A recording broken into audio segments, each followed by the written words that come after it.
glasses should be fully charged in time for the speeches. If not, we can get some fixed. But for now, our first speaker of the evening is a man without whom none of us would probably be here today. Well, you might be here rooting for Louise and Paul as well. But without any further introduction, I think he knows he's got a speech to give. Would you please show your appreciation and thankfulness to Mr. David Wilkinson?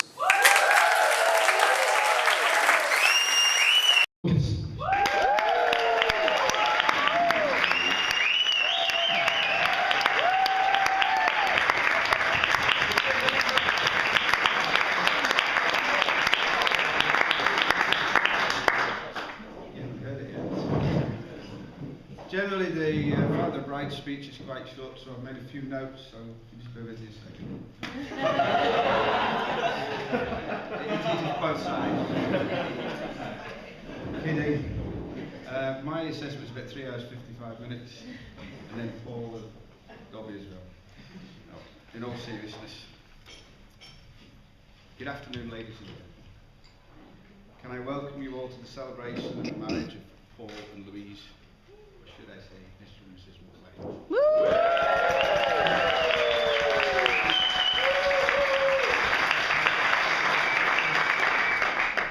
Can I start by saying thank yous, firstly, for all of you for taking the time and making the effort to be here this afternoon. I'd like to say a special thank you to the Reverend Brian Wilkinson and his lovely wife Jan. No relation, just one of life's funny coincidences. Brian has temporarily left retirement this afternoon to officially. Some of you are fairly local, I know. There are some here who have travelled great distances. And if I can pick out a few of those, I apologise, I can't do everybody. But the Hoover family who have come over.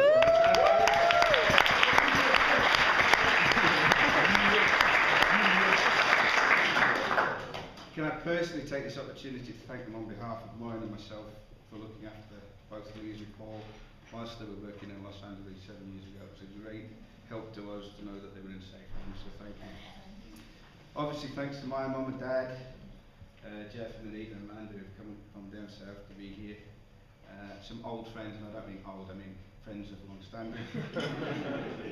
That's, what's your name again? Tony and Jackie. I'd like to thank Liz and Alec. Unfortunately, Alex had to go away. I'm sure we all wish Liz all the best. Thank you very much for all the assistance you've given us in organising this today. All in all, lots of people from lots of places for this very important home fixture. 27 years ago, Louise arrived, but as a buy one, get one free. She's never been on her own. Thank you to Helen for all her help and assistance with the hen night and ensuring Louise was ready for her big day. We now need a surgical removal of the headphones, spreadsheet, and clipboard so that both she and Derek can enjoy the rest of the day. I'm assured she's not booked on the honeymoon. I'm surprised that a photographer has been booked for the day, as we spent 26 years trying to get Louise to pose for her photographs. Today doesn't seem to have been a problem, as she's obviously happy with Paul, who seems to know how to keep her smiling. As a little girl, she could not be wrestled out of her jeans and t-shirt, and even persuaded her granddad to let her go into town in her Turtles t-shirt, which she knew was a no-no, but promised him was a yes-yes. I think she still may be wearing it under the dress. I'm sure you all agree she is a truly beautiful bride.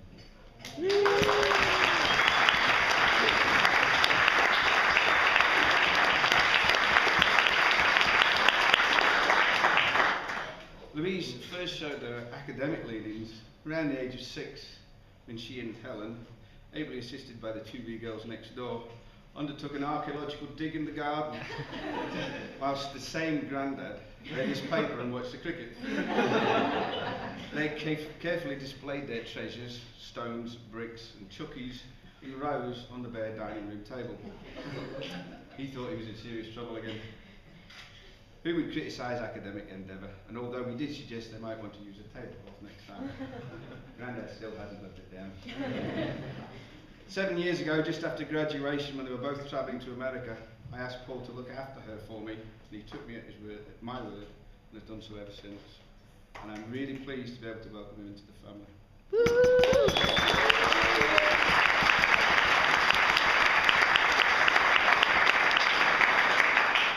If he doesn't know already, then he needs to be prepared for Louisa's steadfastness. That's a euphemism for stubborn. And her ability to get her own way, which she appears to manage with ease if you rearrange this well-known phrase, round, little, twisted and finger.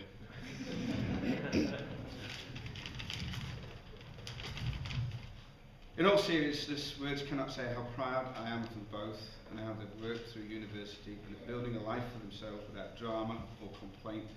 They just get on with it. And I'm constantly amazed to hear, oh, we're just heading down to Plymouth, Wolverhampton, Madrid, Croatia, Paris, Berlin for the weekend. And I often have no idea where they are at all. I want to wish them the very best of happiness in their life together. Finally, can I thank you all again for being here, and hope you will join me in toasting Mr. and Mrs. McLean to a long and happy married life.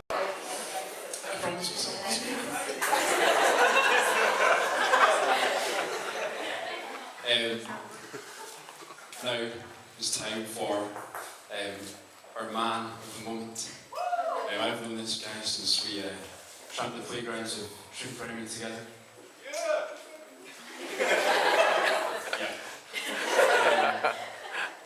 On to Glasgow, where he's always welcomed me. They both always welcomed me into the house. And yeah, it's been a great pleasure. Hope we hear more from this man in the future. Here we go. It's Mr. Paul McLean.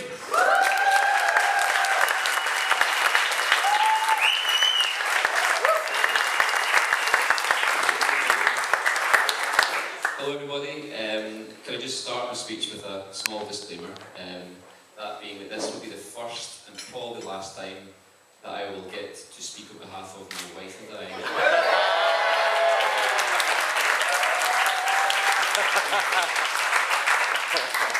With that in mind, I will try and keep this short and speedy, which are traits I'm sure my new wife wants to hear. First of all, say a huge thanks to Sergeant Wilkinson, Dave, Dad.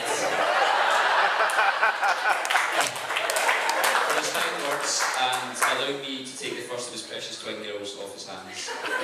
As you may or may not know, Dave is in the Police Service of Scotland, but although he doesn't look a day over 30, like Teddy Sheringham in his prime, he tells me, he's soon to retire.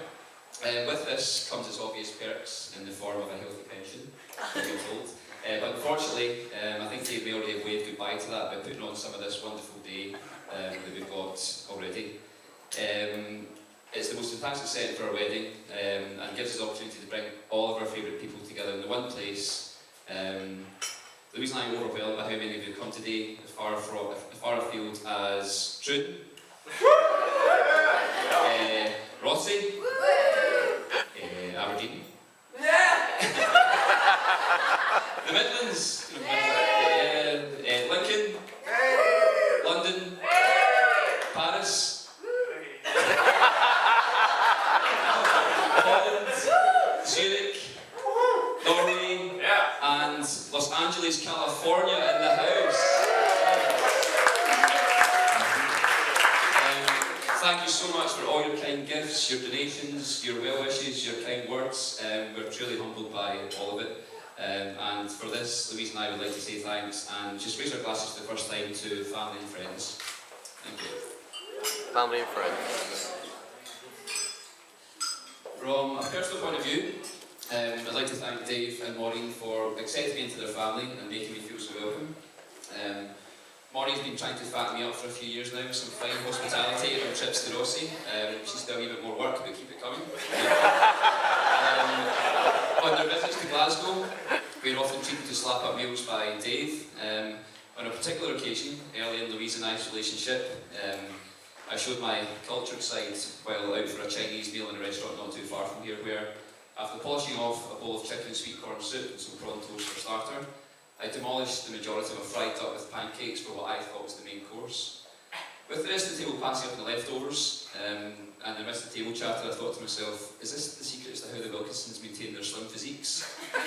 Unbeknown to me, this was an intermediary course prior to the main dishes with all the trimmings. Not wanting to show my uncultured swine side, I was forced to battle on through my sweet and sour chicken, only admitting my faux pas on the walk home after I got a stitch. There was, however, apparently a defining moment when I was accepted into the Wilkinson family while during a visit by Maureen to our flat in Glasgow. We were watching a DVD where midway through the film I let go a little bottom work. I thought it was safe. Just as I was about to start packing my bags and move out, Mo let out a little chuckle. Apparently this meant things had reached a comfortable level. And acceptance into the family was granted.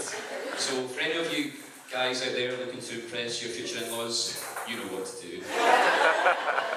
Moving swiftly on, I'd most like to thank you for the fine job you've done in raising Louise, from a pretty little girl with an Essex accent, into the beautiful, caring, intelligent and hilariously funny woman that I've had the pleasure of marrying today, with a lovely accent that's been described as anything from Australian to Irish. Mostly by Americans, to be fair. I genuinely couldn't have asked for nicer in-laws, so if you could all raise your glasses to Dave and Maureen. David and Maureen. Now, as this features from both of us, I know my wife would like to thank my mum and dad for raising such a handsome, charming, funny, and clever son who is athletic, modest, smells fantastic, and is also handsome. I don't want to say that one. Seriously though, I'd like to thank my mum and dad, Liz and Alec, for the support throughout my whole life. You probably don't know how much you've inspired me over the years, but with everything you've been through, you've encouraged me to make the most out of every opportunity that I've had, and I feel so lucky to have you both as parents. How you've dealt with the burden of producing the perfect son, I'll never know. You've managed fairly admirably so far. So, again, we raise our glasses to my mum and dad. We also have some gifts for the mums, if you just hold them a little second.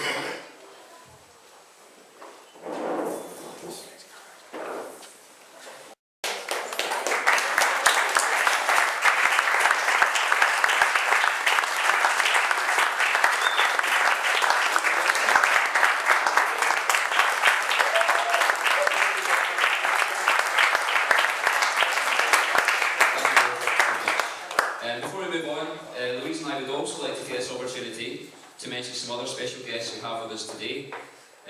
Grandad Wilkinson and Grandpa Dunn both turned 80 years old this year, and to show our appreciation, we've got you both some gifts. Okay, and I'm going to let the girls deliver these to you. Okay, in keeping with today's theme, we have a couple of football tops for them. Okay, so I'll let the girls do their bits.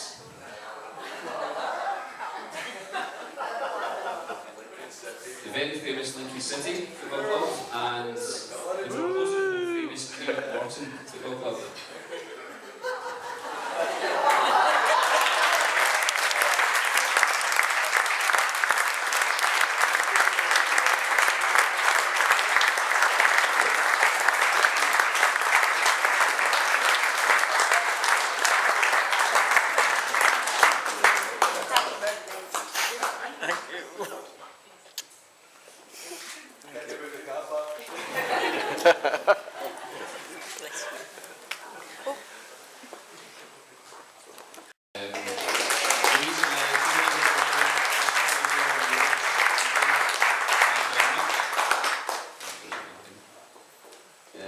Anyway, enough about me, enough about the presents. Let's talk about this girl over right here. My new wife, Louise. They say you don't marry someone you can live with, you marry the person you can't live without. And I think that sums us up perfectly. I don't like being away from Louise, but luckily daily phone calls, texts, WhatsApps, tweets, and Facebooks help to ease the pain. Even if it's a notorious what's for tea phone call, which has been known to last anything upwards of 10 minutes between us, I still love hearing her voice. For those of you who don't know, getting Louise to this position at my side today took a lot of effort. Even going back 7 years to when we first met while studying together at this fine establishment, Louise was pretty much oblivious to my moving advances. Until our courtship began during a magical night in Viper nightclub. Following this, I asked her if she would like to have dinner one night. Her response, I like to have dinner every night.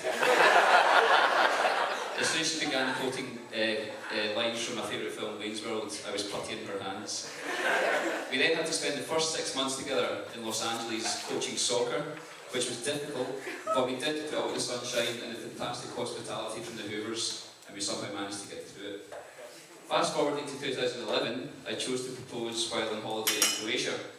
I'd sneaked the ring in amongst the contents of our luggage successfully and opted to pop the question at the earliest opportunity.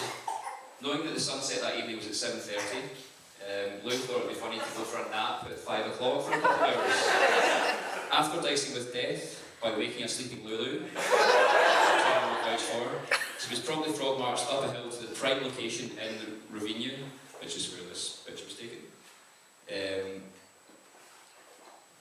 at double speed. Apparently, none the wiser, I found a lovely spot in front of the cathedral where, while I had the ring box in my hand, Louise proceeded to take pictures of trees, birds, leaves, other people, basically anything not interesting. When I finally grabbed her attention to make my move, a group of school children rocked up and killed the mood. Suggesting we take a walk to a quieter location, this was met with a, no, I'm pretty happy here.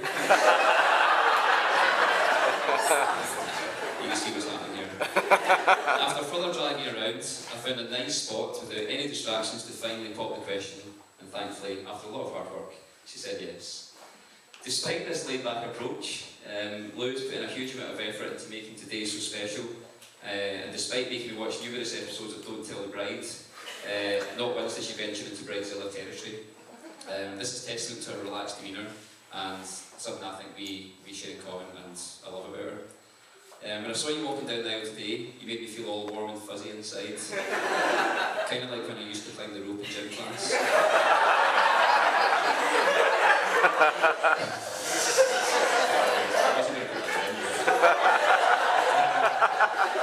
I know you're worried about everyone staring at you all day, but the truth is, they can't help it because you look so amazing.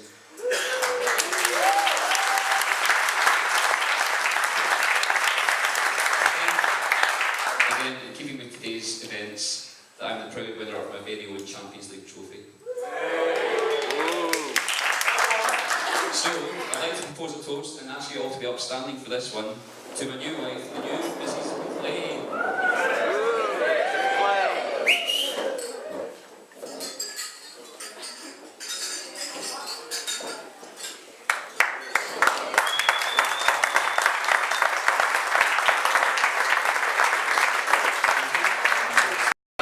I'd like some new ones.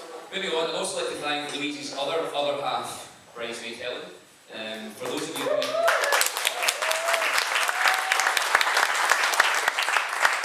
having a bit of bother telling them apart, Helen is the one in the blue dress.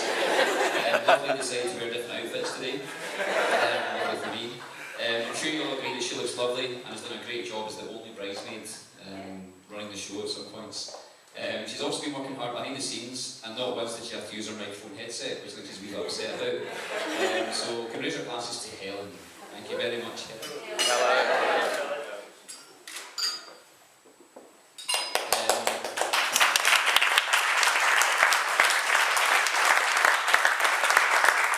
Last few mentions, you'll be glad to hear, go to members of my groomel party. That's groomel, not grooming, which is groomel party. Firstly, MC Morrison, who's been working into her frenzy all day.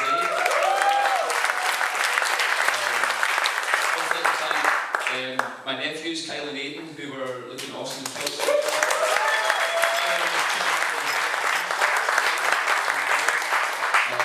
Also my ushers, Rich and Callum, who have managed to adhere to the rule that no one should look more handsome than the groom on his birthday. Apart from Callum, who was awesome. You've also been a massive helping with the logistics of today, and for this I'd like to say a huge thanks to Rich and Callum. Cheers, guys.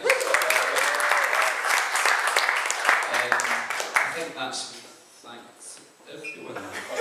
Oh wait, I nearly forgot about my best man, Colin, over here. Who could forget about little Dobbie? Firstly, I'd like to say thanks for agreeing to be my best man. It took until Dobbie's flat warming party last year, and a lot of rum later, to work up the courage to ask him. I think he said yes, I just can't remember hugging it out with him. I've known Colin since primary school, where I looked up to him for a number of years. That was until Dobbie the man tried to stop growing. Since then, as well as sharing a flat together, amongst other things, we've probably shared a few humorous anecdotes over the years. The one thing I have learned about Colin in this time is that his hearing is akin to that of an 80-year-old man. He has a very selective memory, and he's a really good ability to wildly spin the truth. Okay, this information is important for what's about to happen. But before you begin, Colin, I'd like to say thanks by proposing a toast to the best man. Thank you very much to Dobbie. Thank you. You'll be glad to know that's it for me and Louise, the new McLeans. We hope you enjoy the rest of your day, and thank you so much for coming. Party on.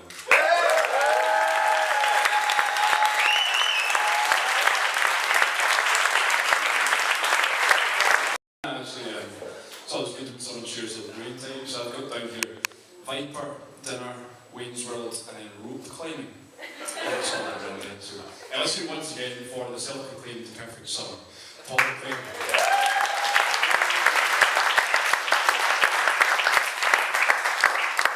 I don't know if ever before the term from the sublime to the ridiculous has been more apt. If you don't know this, it's fine, man, already. Trust me, to paraphrase a phrase which is familiar to some of us, and actually I'm just going to change it completely, you will find that this is a man who is in fact hard not to like. And so, without any further ado, and I think prepare to laugh like you've never laughed before, maybe cry, and just be blown away by the wisdom that will come from Mr. Colin Dobbie.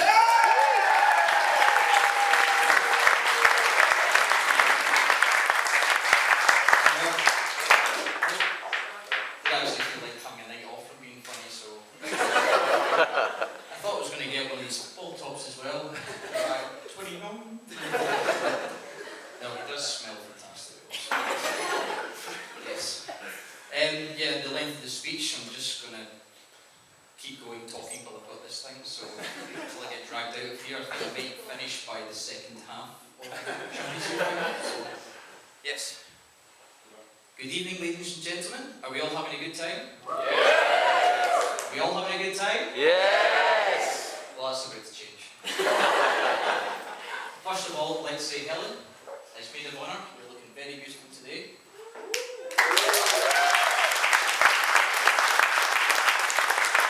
On behalf of Paul and Louise, we'd like to say thank you for all your hard work today and all the weeks and months leading up to the wedding, with all the planning, the hen do, the making cakes and cleaning the apartment and that sort of thing. So yeah, thanks for that. Rich and Calvin, yeah, thanks for turning up today. You haven't, no, seriously, you've done well today, and you've scrubbed up not too bad either. And as plays Calvin, you know you're awesome. So that's fine. I'm sure you agree that Louise is looking absolutely stunning today.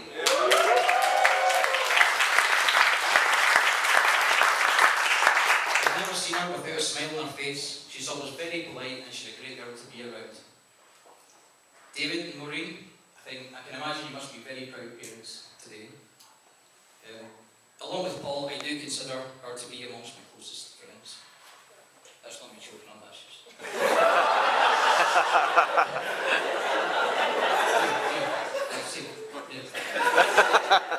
Okay, well, at least that's the nice stuff out of the way. On to some other guy. This chap, if you can all see, was spotted in Berlin about 4 weeks ago, walking the streets with a slight inebriated swagger. He attracted a lot of attention. The locals were looking at him as if he was some sort of celebrity. Which celebrity do you say? I heard some say, is that legally blonde star Reese Witherspoon?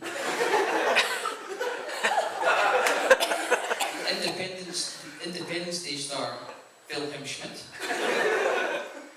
Or the gorgeous Adolf Hitler? In fact, it was this man here.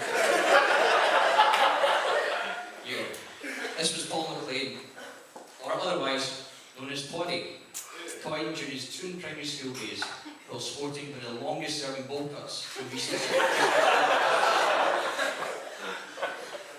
This was a time when Paul had to ride up front with the teacher on the bus because he got car sick going through local school routes.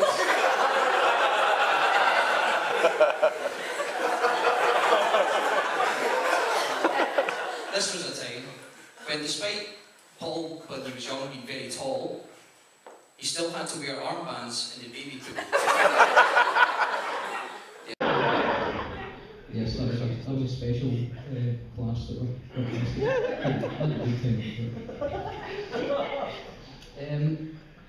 yes. Paul was quite popular with the girls as well at Toon Primary. They were like ginger in his hands.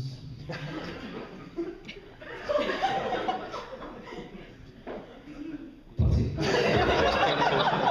In fact, he was having to fight them off sometimes, and yeah, at times being the stature that he was, he didn't succeed. I think for a while I went out with a girl for about 3 years. Vicky Petworth, remember? 3 years. Until you got the muscle to actually say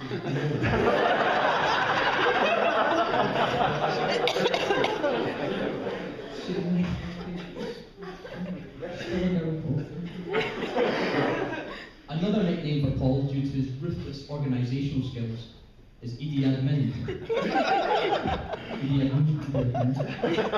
Or, if you're transferring money to him securely through the internet, PayPal. It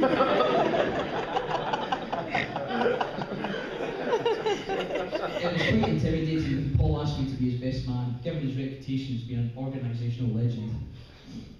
In fact, organising staggering was a bit of a challenge. A bit like writing a song with Taylor Swift, how she might actually be the problem.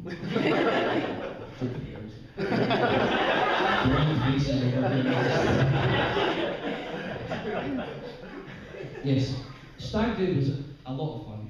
There was a lot of sightseeing, a lot of culture, but there was a rumour going round that there was oil wrestling on the Stag.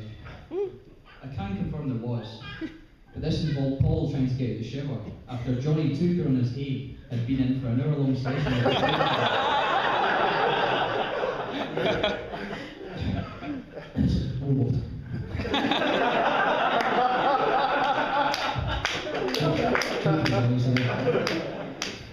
No, just to sum up, it was a great stag do, and the three main points was Hilda went on 2 dates, Walls wore shorts that were far too small, and Scully had a nap. So it's all very well behaved. I've known Paul for the best part of 18 years. I've played in many football teams with him. Though, despite being a naturally gifted footballer, I don't think his fragile frame is suited to the Scottish kicking rush game. It was in a cup final, I think it might have been the Ayrshire Cup final, when about 13 or 14 years old, Paul went down early in the second half. Oh, it was bad. Stretcher came on, he was out of the game for a while. But with the love and support of his friends and family, especially with Liz, she managed to mend that tear in his tights.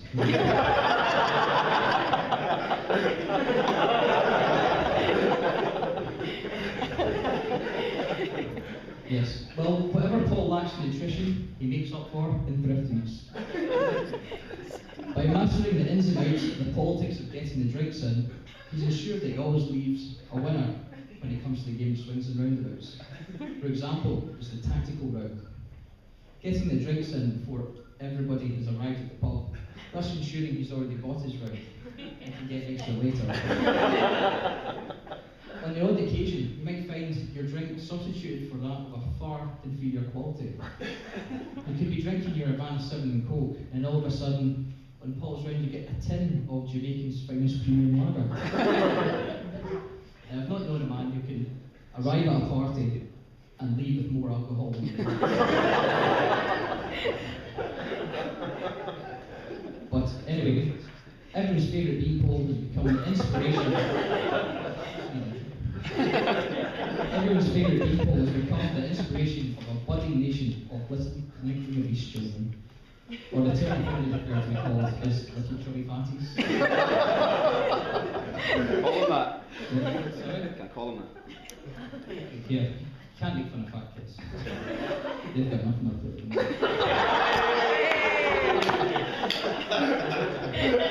I'm toasting that one.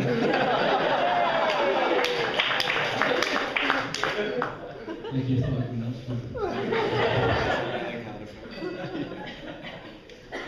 Anyway, I've got a note here saying I've got a swearing word coming up, so maybe earmuffs for the kids, or well-to-do wives, or maybe turn the hearing aids down.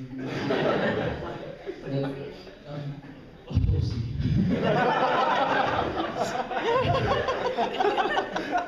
When Paul told me he was to head up a project called ACES, I thought, congratulations, Paul. Oh, he's like Columbo. He pretends to be stupid, but it's actually very clever. I said, well, yes, what does ACES stand for, Paul? He says, Active Children Eating Smart. Oh, well, that's very clever. So before they came to you, they must have been faces. Right? Okay, what does that mean? I said, well, there's fat-ass children eating shit.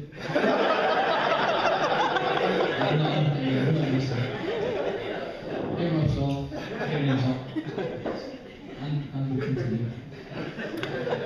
Anyway, this handsome clever clogs is no longer up for grabs, though, ladies.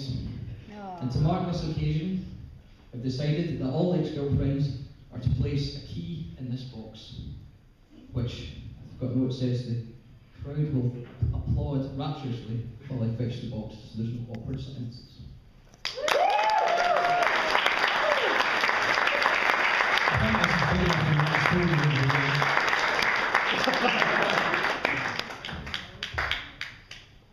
Okay, so I'd like to ask the first person to come up now.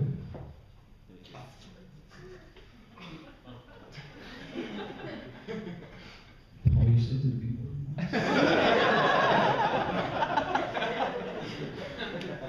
Anybody? Ah, yes. The wonderful Jennifer Francis. Hands up, ladies. Hands up. Okay, guys. Ladies. She's now married to the strapping Martin Francis here. Yes, is there any more? No?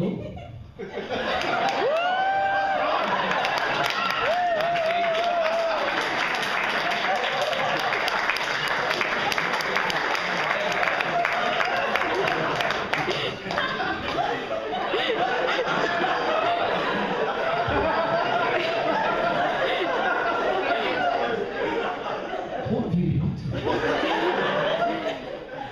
I suppose you could have met her before you met Louise. We did go for a few singles night up at the bingo, right?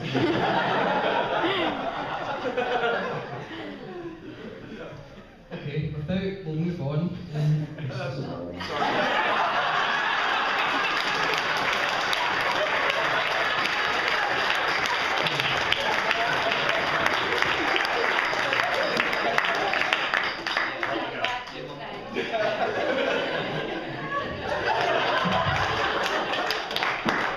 Yes, it's all making sense now.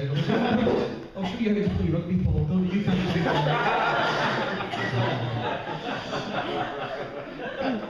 Okay, now that ridiculousness is over, like...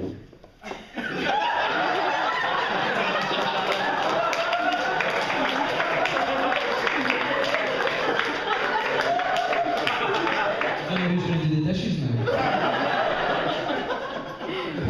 Your lovely daughter was going to... That's not going to happen. Momo. Moza. Oh, I was your only bit of say. Sorry, David, this is all from out now. I'll get you a drink later, but just for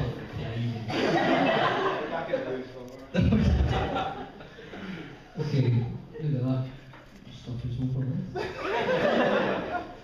Note to say something nice about you now, Paul. So, yes, Paul has a great great sense of humour. Yes, it does. There's many. I'm not joking. He has had his moments where he's ended up flooring people with laughter, whether it's showing everyone his hydraulics on his mini metro, or wearing 4 layers of fake tan to a nightclub just to fit in with the club. Yeah, I wasn't the only one. You can always rely on to laugh at your jokes though when nobody else will, so that's why I think I'm hilarious. Over the years, Paul has been very much the glue that has helped keep the Troon Casuals together. He has held strong bonds with each of the boys, and he's always at the centre of things when we get home, and he's at organising barbecues or weekends away. He's always at the heart of anything we do. I'm sure the same can be said for his friends from Glasgow University. I know he's very well thought of from his mates from sports science. Right in the corner. By the ring with him. He's organised numerous social events for them, and he was a very popular guy amongst them. He was also an integral part of the infamous 6-a-side footballing Galacticos that were the Hurricanes. Yeah! Stop time!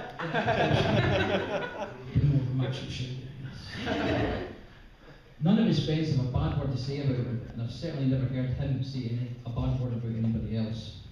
Paul, I'm very proud to call you one of my closest friends over the past 18 years, and I hope we'll be close friends for many more to come.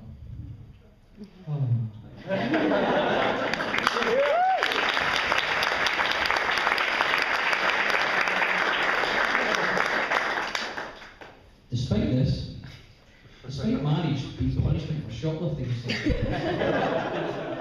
still decided to take the plunge. I mentioned before about Louise always having a smile on her face. I'm pretty sure that she has married, sorry, I'm stressing on my words here.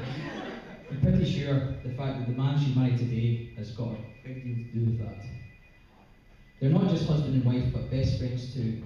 When you see them later on the dance floor with equally appalling, embarrassing dance moves, yeah. You can see that they're very much in tune with each other.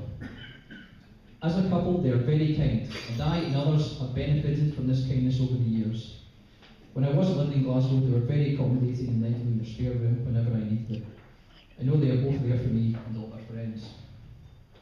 I love you both, and I wish you guys the world of happiness together.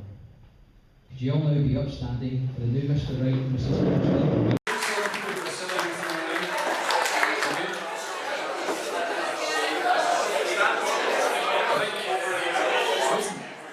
Winners stand up and we give you all a round of applause.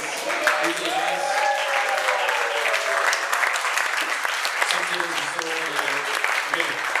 That's just for us for this part of the evening. All that remains is to await the wonderful dance moves of Mr. and Mrs. McLean. So I think we're now free to do what we like. Not going to see anything else out, yeah? Eat, drink, be merry, and have a great night.